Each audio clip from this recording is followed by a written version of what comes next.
Ukikosa hapa, huwezi kuelewa Biblia maisha yako yote. Utaenda utaokota maneno haya ni ya nani? Utasimama leo na ijulikane kama upo Mungu wa Elia, wakati Elia alikuwa anatamani naye aimba na ijulikane kama upo Mungu wako wewe uliyekaa hapa. Sio kama mnanielewa vizuri. Kwa sababu Elia alikuwa anatabiri juu ya hii neema. Alikuwa anataka siku moja hayo anayoyaona na yeye ayaone. Akaambiwa tulia Elia, sio kwa ajili yako. Maana yake wale wote hawakukamilika. Hao manabii wote hawakukamilika mpaka sisi tulipokuja.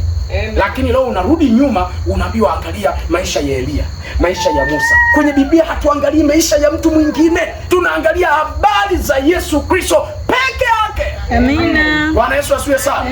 Bwana Yesu asifiwe sana.